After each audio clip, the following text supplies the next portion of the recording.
माझे नाव सुशांत मोरबा आहे. माझं गाव गारगोटीपासून पण खेडेगाव आहे माझं. मी या संस्थेमध्ये 2023 मध्ये ॲडमिशन घेतलं होतं.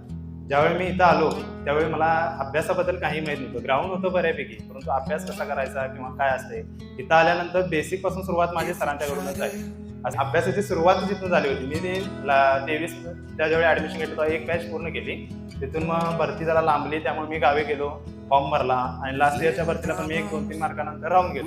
तिथून पुढे मग मी अभ्यास बंद नाही केला. सरांच्या नोट्स असतील किंवा बाकीचे जे त्यांच्या सरांच्या ग्रुपला ऍड होतो त्याच्यावरती माहिती येईल ते वाचत, असं सातत्य ठेवलं आणि ह्या वर्षी माझं सिलेक्शन झालं.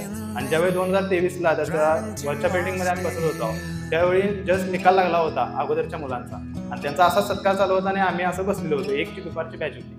त्यावेळी सरांनी भाषण केलं होतं की तुमचा पण इथं नंबर यायला पाहिजे, पुढे स्टेजवरती येऊन तुम्हाला संधी मिळायला पाहिजे, त्यासाठी तुम्ही राबा. त्याचंच ते अजून देखील लक्षात आहे आणि मी प्रयत्न केला आणि झालं माझं. त्यामुळे सरांचा आभार मानतो की सरांनी मला शून्यातून सुरुवात केला. अभ्यासाची सुरुवात सरांपासून केली आणि सरांच्या ज्या नोट्सच्या वया आहेत त्या अजून देखील माझ्याकडे आहेत आणि त्याच रेफर करून मी त्यावेळी पेपर चांगल्या पद्धतीने दिलेला आहे.